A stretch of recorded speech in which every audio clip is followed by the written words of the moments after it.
உலகமெல்லாம் உங்களுக்கு எதிராக இருந்தாலும் நீங்கள் தனியாக இல்லை, அவன் உங்களோடு இருக்கிறான். அவன் உங்களோடு இருந்தால், இந்த உலகத்தில் யார் உங்களோடு இல்லை என்றாலும், இந்த உலகமே உங்களை வெறுத்திருந்தாலும், உலகமே உங்களை புறக்கணித்தாலும் கவலை கொள்ளாதீர்கள். அது போதும் நமக்கு. இறைவன் உங்களோடு இருந்தால் அது போதும். உலகமெல்லாம் உங்களோடு இருந்து இறைவன் உங்களோடு இல்லை என்றால் அதை விட நஷ்டம் இல்லை. உலகத்தில் எவரும் இல்லாமல் இறைவன் உங்களோடு இருந்தால் அதை விட இன்பம் இல்லை.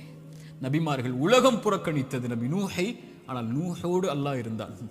நபி தாவூதை உலகம் புறக்கணித்தது, அல்லாஹ் அவர்களோடு இருந்தான். நபி யூனுஸை உலகம் புறக்கணித்தது, அவர்கள் செய்த பாவத்திற்காக மன்னிப்பை கேட்டார்கள், அல்லாஹ் அதிலிருந்து அவர்களை பாதுகாத்தான். இப்ராஹீமை உலகம் புறக்கணித்தது, அல்லாஹ் அவர்களோடு இருந்தான். மூசாவை உலகம் புறக்கணித்தது, அல்லாஹ் அவர்களோடு இருந்தான். நபி அல்லாஹ்வின் தூதரையும் உலகம் புறக்கணித்தது, பெரும்பான்மை புறக்கணித்தது, அல்லாஹ் அவர்களோடு இருந்தான். லா தஹ்சன் இன்னல்லாஹ மஅனா. அல்லாஹ்வின் தூதர் அதனால்தான் சொன்னார்கள், கவலை கொள்ளாதீர், அல்லாஹ் நம்மோடு இருக்கிறான். அல்லாஹ்வின் தூதர் ஸல்லல்லாஹு அலைஹி வஸல்லம் ஒரு தாயை குறித்து சொன்னார்கள். போர்க்களத்தில் காணாமல் போய் கிடைத்த ஒரு குழந்தையை ஒரு தாய் தேடி வரும்போது அல்லாஹ்வுடைய தூதர் அதை எடுத்து கொடுக்கும் போது, அந்த தாய் அந்த குழந்தையை வாங்கி கட்டி அணைத்து அதற்கு உணவை கொடுக்கும் போது அல்லாஹ்வின் தூதர் நபித்தோழர்களை பார்த்து கேட்டார்கள், இந்த தாய் இந்த குழந்தையை நெருப்பில் வீசுவாளா? அந்த குழந்தை படக்கூடிய சிரமத்தை கஷ்டமாக உணர்ந்த அந்த தாய், தன் உயிர் போய் கிடைத்த வந்த மகிழ்ச்சியில் இந்த வாழக்கூடிய இந்த தாய் இந்த குழந்தையை நெருப்பில் வீசுவாளா? தன்னோடு வந்துவிட்ட அந்த குழந்தையை எப்படி நெருப்பில் வீசுவாள்? அல்லாஹ் இந்த குழந்தைக்கு இந்த தாய் காட்டக்கூடிய அன்பை விட அல்லாஹ் அவனுடைய அடியார்கள் மீது இரக்கம் உள்ளவன். அல்லாஹ் அக்பர். ஒரு அறிஞர் அழகாக சொல்லுவார், யா அல்லாஹ், அல்லாஹ்வை அழைத்து சொல்லுவார், யா அல்லாஹ், என் தாயை விட என் மீது இரக்கம் காட்டக்கூடியவன் நீ.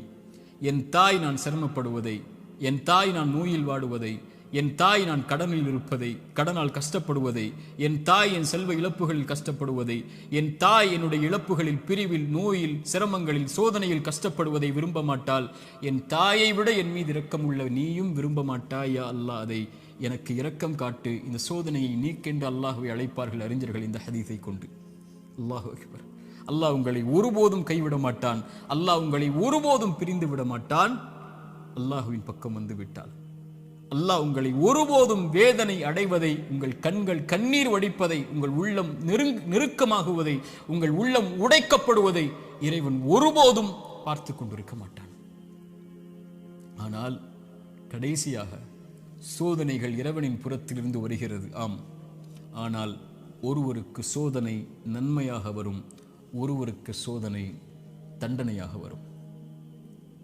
நபிமார்களுக்கு சோதனை வந்தது என்று சொன்னேன். எல்லா நபிமார்களுக்கும் சோதனை வந்தது. அந்த சோதனைகள் அவர்களை தூய்மைப்படுத்துவதற்காக, அவர்களை சுத்தப்படுத்துவதற்காக, அவர்களுடைய அந்தஸ்தை அல்லாஹ்விடத்திலே உயர்த்துவதற்காக, ஈமானில் அவர்களை உறுதிப்படுத்துவதற்காக, எல்லாவற்றையும் கொண்டும், உலகத்தை கொண்டும், மார்க்கத்தை கொண்டும், தீனை கொண்டும் அல்லாஹ் சோதித்துக் கொண்டே இருந்தால் அவனின் பக்கம் அவர்களை நெருக்கமாக்கி, அவனின் பக்கம் அவர்களை நெருக்கமாக்கி கொண்டு வருவதற்காக. அது நிஅமா, அது அருள்.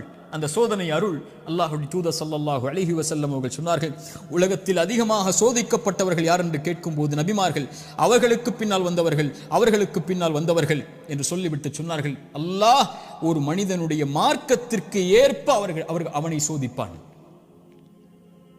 யா அல்லாஹ், அவனுடைய மார்க்கம் நிலையாக உறுதியாக இருந்தால் அந்த உறுதியோடு, அந்த நிலையோடு சோதனையும் உறுதியாகும். யா அல்லாஹ். மேலும் சொன்னார்கள், அவனுடைய மார்க்கம் எளிதாக இருந்தால் சோதனையும் அவனுக்கு எளிதாகும். ஆனால் இறைவன் நாடக்கூடிய அடியார்களை இறைவன் சோதனைகளை கொண்டு, சிரமங்களை கொண்டு நெருக்கமாக்கி கொண்டே இருப்பான், இந்த பூமியில் அவன் பாவம் இல்லாதவனாக நடக்கும் வரை. யா அல்லாஹ், இந்த ஹதீஸை எப்படி விவரிப்பது இந்த சிறிய நேரத்தில்? இன்ஷா அல்லாஹ் வாய்ப்புகள் வரும்போது இந்த ஹதீஸை விவரிக்கிறேன். அல்லாஹ் சோதனைகளை கொண்டு ஒரு மனிதனை பக்குவப்படுத்துவான், நிலைப்படுத்துவான், முன்னேற்றுவான். அவனுக்கு அடுத்த கட்டத்தை நோக்கி அவனுடைய வாழ்வை நகர்த்துவான். அவன் அதன் மீது நம்பிக்கை கொண்டிருப்பான். நலவு வந்தால் அல்ஹம்துலில்லாஹ், சோதனை வந்தாலும் அல்ஹம்துலில்லாஹ், அல்லாஹ்வை புகழ்வான், அல்லாஹ்விடத்திலே உதவி தேடுவான். இவன் முஃமின். ஆனால் பாவி, இறைவன் சோதனையை கொடுத்தால் அல்லாஹ்வை விட்டு விலகுவான், சோதனையை கொடுத்தால் பாவங்களை நோக்கி செல்லுவான், சோதனையை கொடுத்தால் இறைவனை மறந்து விடுவான். அது நலவின் சோதனையாக இருந்தாலும் பாவத்தின் சோதனையாக இருந்தாலும். இந்த குர்ஆனின் எச்சரிக்கை மிக்க இந்த வசனத்தை கேளுங்கள்.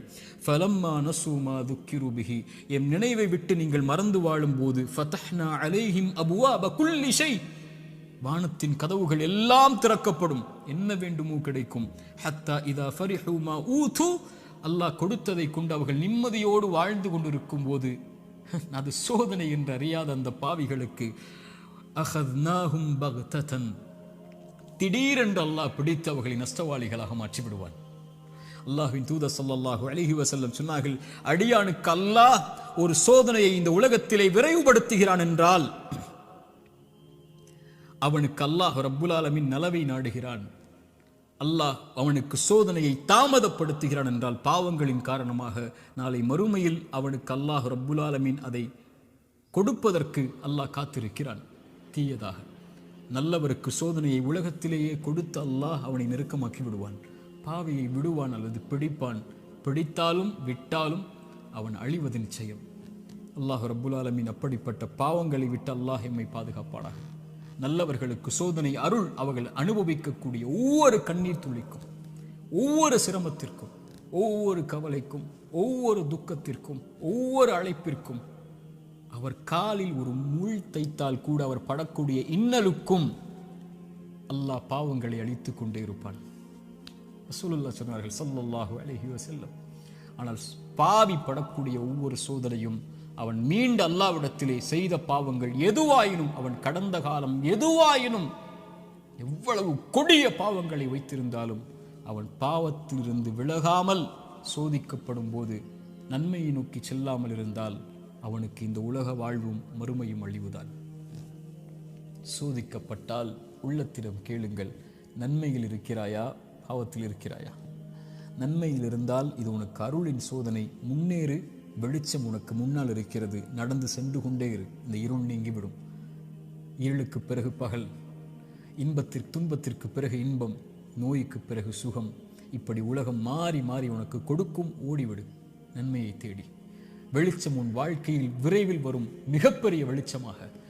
நீ ஒரு மாதம் சிரமப்படுவாய், ஆனால் நீ கடக்க வேண்டிய இந்த மாதத்தை அல்லாஹ்வின் நம்பிக்கையில் நன்மையில் கடந்து விட்டால் நீ வருடம் முழுக்க நிம்மதியோடு இருப்பாய்.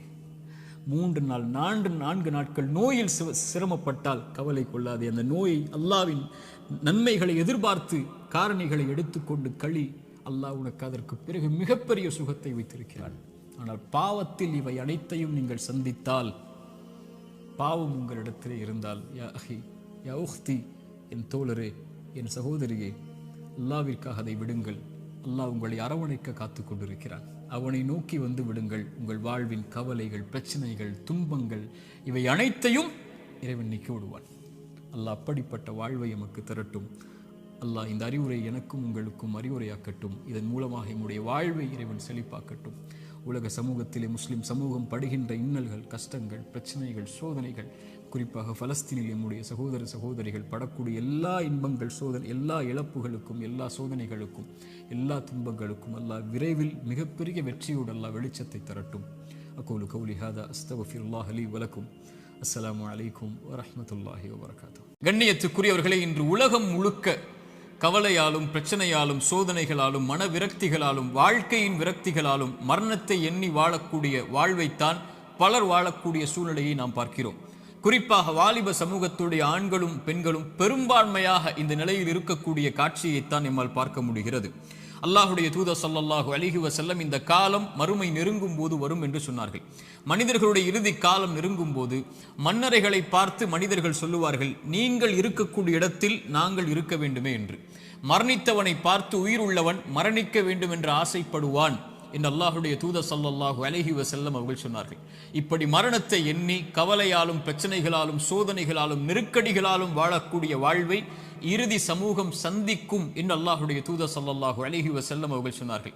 இன்று இதற்காக மருத்துவமனைகள் உருவாகிவிட்டது, இதற்காக மருத்துவர்கள் உருவாகிவிட்டார்கள். இதுவே மிகப்பெரிய ஒரு அம்சமாக சமூகத்தில் மாறிக்கொண்டிருக்கிறது.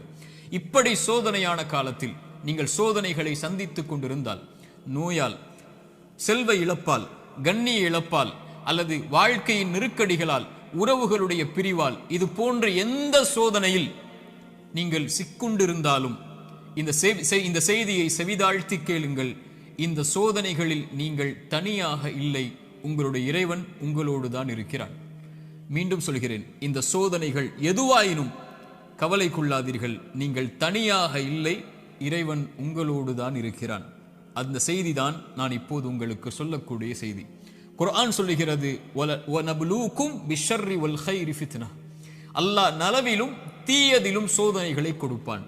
இறைவனை பொறுத்தவரை நலவை இறைவன் கொடுப்பதும் ஒரு தீயதை உங்களை அணுக வைப்பதும் இரண்டும் இறைவனை பொறுத்தவரை சோதனைதான். உலகத்தை படைத்து மனிதர்களை இந்த உலகத்திலே அனுப்பும் போதே இறைவன் கூறிவிடுகிறான், வலனப்லுவன்னக்கும், நிச்சயமாக திட்டமாக நான் உங்களை சோதித்தே தீருவேன். பசியை கொண்டு சோதிப்பேன், பயத்தை கொண்டு சோதிப்பேன், செல்வ இழப்புகளை கொண்டு சோதிப்பேன், தொழிலின் நஷ்டத்தை கொண்டு சோதிப்பேன், உயிரிழப்புகளை கொண்டு உங்களை நான் சோதிப்பேன் என்று இறைவன் சோதித்தே தீருவான் என்று கூறிதான் மனித இனத்தை இந்த பூமியிலேயே அனுப்பி இருக்கிறான். இந்த பூமியிலேயே சோதனைகளில் இருந்து நீங்கி ஒரு சமூகம் வாழ வேண்டும் என்றால் அவர்கள் யாராக இருப்பார்கள் தெரியுமா? நபிமார்கள், இறை தூதர்கள். ஆனால் அந்த இறை தூதர்கள் தான் இந்த பூமியிலேயே அதிகம் சோதிக்கப்பட்டவர்கள். சோதனை எனக்கும் உங்களுக்கும் மட்டும் இறைவனால் கொடுக்கப்படுவதல்ல, நபிமார்கள் தான் இந்த உலகத்திலே சோதனை கொடுப்பதற்கு முதலாவதாக இறைவனால் தேர்ந்தெடுக்கப்படுபவர்கள். குர்ஆன் சொல்லுகிறது, நபிமார்கள் நிராசை அடைந்து நாங்கள் பொய்ப்பிக்கப்பட்டு விட்டோம் என்று எண்ணும் அளவிற்கு அவர்கள் நிராசை அடையும் போதுதான் அந்த சோதனையால், அந்த சிரமங்களால், அந்த கஷ்டங்களால் இறைவன் அவர்களுக்கு வெற்றியை அளிப்பான் என்று குர்ஆன் சொல்லுகிறது. இறை தூதர் ஸல்லல்லாஹு அலைஹி வஸல்லம் அவர்களிடத்திலே கேட்கப்பட்டது, இந்த பூமியிலேயே அதிகமாக சோதனைக்கு உள்ளாக்கப்பட்டவர்கள் யார் என்று. அல்லாஹ்வின் தூதர் ஸல்லல்லாஹு அலைஹி வஸல்லம் அவர்கள் சொன்னார்கள், நபிமார்கள். அவர்களுக்கு பிறகு நல்லவர்கள், அவர்களுக்கு பிறகு அவர்களை பின்தொடர்பவர்கள் என்று அல்லாஹ்வுடைய தூதர் ஸல்லல்லாஹு அலைஹி வஸல்லம் அவர்கள் சொன்னார்கள். மனிதர்களுடைய எல்லோருடைய வாழ்க்கையிலும் இந்த எல்லா சோதனைகளும் பொதுவானது. நானும் நீங்களும் மட்டும் சோதனையில் உள்ளாக்கப்படுவதில்லை என்ற நியதியை நாம் புரிந்து கொள்ள வேண்டும். நமது வலதுபுறம் இடதுபுறம் இருக்கக்கூடிய எல்லோர்களும் சோதிக்கப்படுகிறார்கள். இப்போது பாருங்கள், பலஸ்தீனிலே முஸ்லிம்கள் படக்கூடிய பிரச்சனைகள், அவர்கள் சந்திக்கக்கூடிய சிரமங்கள், அவர்கள் சந்திக்கக்கூடிய உயிரிழப்புகள், பசியால் வாடக்கூடிய மனிதர்கள் நமக்கு முன்னால் வாழ்ந்து கொண்டிருக்கிறார்கள். தண்ணீர் கிடைக்காமல் தாகத்திலே கடல் நீரை குடிக்கக்கூடிய மக்கள் இன்று பலஸ்தீனிலே உண்டு. பசியால் புல்லை, விலங்கினங்களுடைய கழிவை சாப்பிடக்கூடிய மக்களாக இன்று பலஸ்தீன் மக்கள் பசியால் தாகத்தால் வாடுகிறார்கள். மனைவி இல்லை, குழந்தைகள் இல்லை, கணவன் இல்லை, உறவுகள் இல்லை. ஒரு கடைக்கு சென்று திரும்பி வந்த பெண்ணுக்கு குடும்பம் முழுக்க மண்ணில் புதைந்திருக்கிறது. அவர்களுக்கு உணவுக்கு வாய்ப்பில்லை, தண்ணீருக்கு வாய்ப்பில்லை, ஒதுங்குமிடத்திற்கு வாய்ப்பில்லை, பாதுகாப்பிற்கு வாய்ப்பில்லை. அவர்கள் தொழுவதற்கு மஸ்ஜிதுகள் இல்லை பலஸ்தீனில். இந்த சோதனைகளுக்கு முன்னால் எல்லாம் என்னையும் உங்களையும் நிறுத்தி பாருங்கள். நம் சோதனைகள் எல்லாம் ஏமாத்திரும். என்ன அளவு சோதனைகளை சந்திக்கிறோம். இப்படி மனித இனத்தில் அல்லாஹ் அவன் நாடியவர்களை அவன் நாடிய அளவு சோதனைகளை கொடுத்து நெருக்கிக் கொண்டே இருப்பான். இந்த சோதனையில் இருக்கக்கூடிய எனக்கும் உங்களுக்கும் குர்ஆனும் சுன்னாவும் சொல்லக்கூடிய மருந்துகள் என்ன தெரியுமா? முதலாவது மருந்து எடுத்துக்கொள்வோம், அல் ஈமானு பில் கதரி கைரிஹி வ ஷர்ரிஹி. நன்மையாயினும் தீயதாயினும் எதுவாயினும் என் இறைவனின் புறத்திலிருந்துதான் என்னை வந்தடைகிறது. அவன் இந்த சோதனை வருவதற்கு முன்னதாகவே அந்த விதியை நிர்ணயித்திருக்கிறான், அதை அறிந்திருக்கிறான். அந்த சோதனை எனக்கு வருகிறது, இதன் மூலமாக இறைவன் என்னை சுத்தப்படுத்த, என் அந்தஸ்தை உயர்த்த நாடுகிறான், அல்லது என்னை நான் செய்யும் பாவங்களால் தண்டிக்க நாடுகிறான். இதை பின்னால் விளக்குகிறேன். ஆனால் ஒரு முஃமின் சோதனைகள் வரும்போது அவனுடைய உள்ளத்தில் பதிய வைக்க வேண்டிய முதல் அம்சம், இதை என் இறைவன் அறிந்திருக்கிறான். வமா தஸ்குது மின் வரகத்தின் இல்லா யஅலமுஹா.